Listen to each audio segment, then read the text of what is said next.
La pluie tombait doucement sur les pavés de York, transformant les rues en miroirs sombres où se reflétaient les lumières des réverbères. À l'intérieur d'un petit café discret, une jeune femme était assise seule devant une table dressée pour une fête qui n'en était pas vraiment une. Émilie Rennes venait d'avoir 32 ans. Devant elle, un gâteau intact, quelques bougies déjà allumées et un silence trop lourd pour être ignoré. Rien n'avait été touché, ni la fourchette, ni le café qui refroidissait lentement à côté. 3 ans plus tôt, sa vie avait basculé en quelques secondes. L'accident avait laissé son corps brisé, et le fauteuil roulant était devenu une extension imposée de son quotidien. Depuis, chaque anniversaire ressemblait moins à une célébration qu'à un rappel cruel de tout ce qu'elle avait perdu. Son père, Richard Rennes, dirigeant d'une grande entreprise, avait insisté pour organiser ce moment. Il voulait prouver qu'il était présent, qu'il prenait soin d'elle.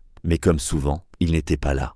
Un appel rapide, une excuse liée au travail, et puis plus rien. Émilie connaissait ce scénario par cœur. Elle observait les flammes vaciller, se demandant quand sa vie était devenue une suite de gestes symboliques sans chaleur réelle. Autour d'elle, les conversations des autres clients formaient un brouhaha lointain, des rires, des voix, des vies qui continuaient. Elle se sentait étrangère à ce monde en mouvement, coincée dans un temps qui ne voulait plus avancer. Elle pensa à ses rêves d'autrefois, à son indépendance perdue, à cette sensation d'être devenue un poids malgré l'argent et le confort qui l'entouraient. À la table voisine, un homme la regardait discrètement. Daniel Torres, architecte récemment installé en Angleterre, était assis avec sa fille Sophie, occupé à colorier en silence. Lui aussi portait une fatigue invisible, celle des hommes qui ont trop tôt appris à survivre après une perte. Il n'osait pas interrompre cette solitude évidente, mais quelque chose dans la posture d'Émilie,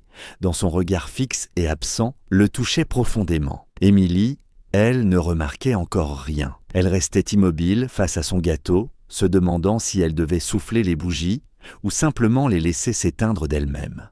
Elle ignorait que, dans ce café modeste, au cœur d'une soirée pluvieuse, une rencontre silencieuse s'apprêtait à fissurer la solitude qu'elle croyait définitive. Ce fut Sophie qui rompit le silence sans même en avoir conscience.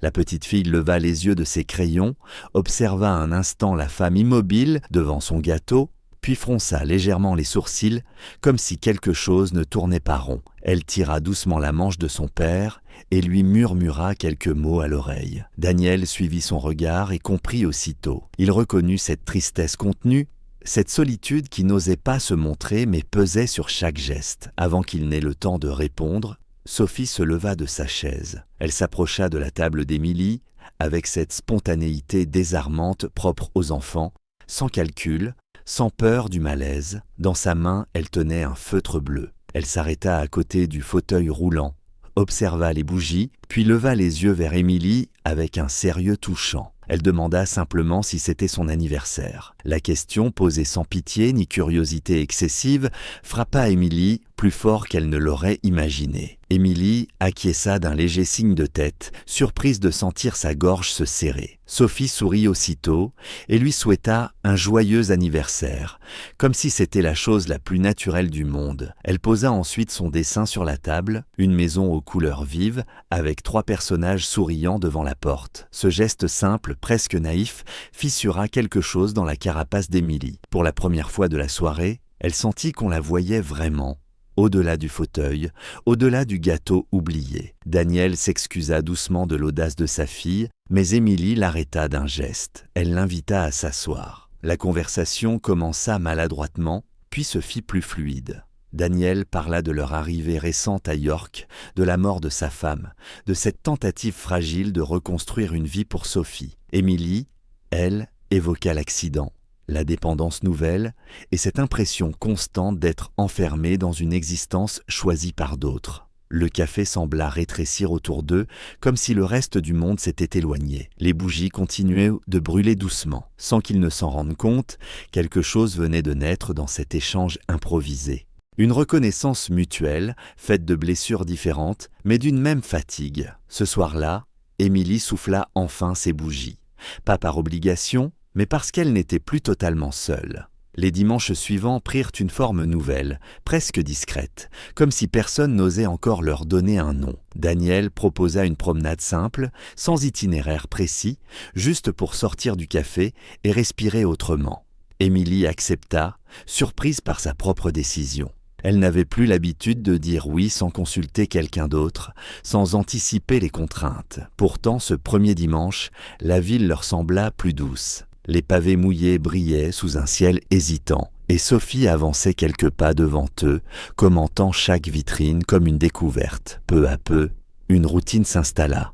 Ils marchaient lentement, s'arrêtaient quand Émilie se fatiguait, riait des remarques spontanées de Sophie. Daniel ne cherchait pas à aider à tout prix. Il attendait, demandait, respectait. Ce détail presque invisible rendait chaque sortie plus légère. Émilie se surprit à parler davantage, pas seulement de l'accident, mais de ce qu'elle aimait avant, de ce qu'elle croyait perdu. Daniel écoutait sans interrompre, comme on écoute quelque chose de précieux qu'on ne veut pas brusquer. Sophie, elle, devint le lien naturel entre eux. Elle posait des questions simples, parfois déroutantes, mais toujours justes. Elle parlait de sa mère avec une douceur calme, sans drame excessif. Émilie comprit alors que cet enfant avait grandi trop vite, tout comme elle avait été forcée de ralentir trop tôt. Leurs blessures étaient différentes, mais elle se reconnaissait dans ce même décalage avec le monde. Avec le temps, Daniel commença à voir au-delà du fauteuil roulant. Il remarqua la détermination d'Émilie,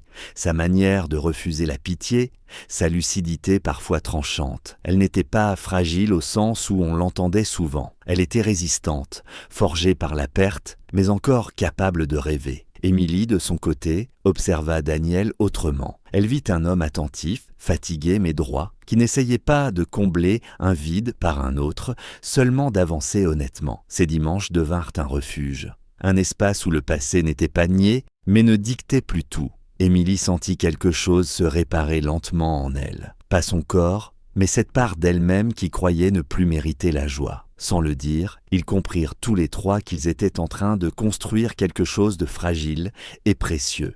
Et c'est précisément ce qui allait bientôt être mis à l'épreuve. L'équilibre fragile qu'ils avaient construit ne tarda pas à attirer l'attention.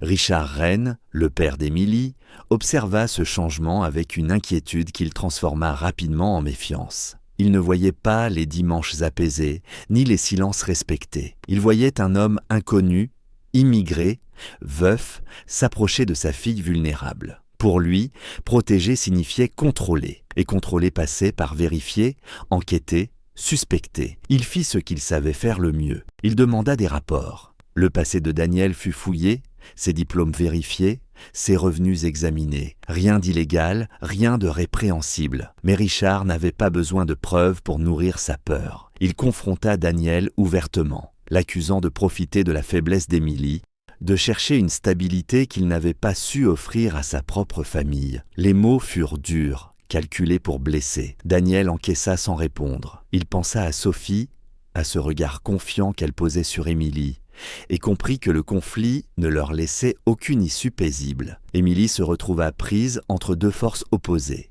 D'un côté, l'autorité paternelle, l'argent, la sécurité matérielle, assortie d'une dépendance étouffante. De l'autre, une relation sincère, fragile, construite sur le respect et le choix. Richard exigea qu'elle mette fin à ces rencontres, invoquant son bien, sa protection, son avenir. Pour la première fois depuis l'accident, Émilie sentit monter en elle une colère claire. Elle réalisa que rester immobile n'était plus une option. Daniel prit la décision la plus douloureuse. Pour éviter d'aggraver la situation, pour préserver Sophie de tensions inutiles, il annonça leur départ. Il quitterait York. Il n'accusa personne. Il remercia Émilie pour ce qu'elle leur avait offert, un sentiment d'appartenance qu'il croyait perdu. Le jour de leur départ, Émilie resta seule dans le café où tout avait commencé. La table était vide, aucun gâteau cette fois, mais quelque chose avait changé. Face à l'absence, Émilie fit un choix qui la terrifia autant qu'il la libéra. Elle refusa de redevenir un projet géré par d'autres. Elle décida d'utiliser l'héritage laissé par sa mère, d'ouvrir sa propre agence, de reconstruire sa vie selon ses propres règles. Daniel et Sophie partirent. Le lien ne se rompit pas, il se transforma en une promesse silencieuse, celle de se retrouver un jour, libres et égaux. Les années passèrent, marquée par des saisons entières de travail, de doutes et de petites victoires. Émilie bâtit son agence pierre après pierre, refusant les raccourcis, apprenant à déléguer sans se trahir, à demander de l'aide sans renoncer à son autonomie. Le fauteuil ne disparut pas, mais il cessa d'être le centre de sa vie. Elle développa une voie professionnelle respectée, choisit ses projets, imposa ses limites. Pour la première fois depuis l'accident, elle se sentait à la fois utile et libre. Richard, contraint d'observer de loin, comprit tardivement que protéger ne signifiait pas retenir. Daniel, de son côté, reconstruisit ailleurs. Il travailla avec patience, acceptant des chantiers modestes, dessinant la nuit quand Sophie dormait. La petite grandit, solide, attentive, gardant d'Émilie un souvenir lumineux, presque fondateur. Il ne s'écrivait pas souvent. Quelques messages, des nouvelles brèves,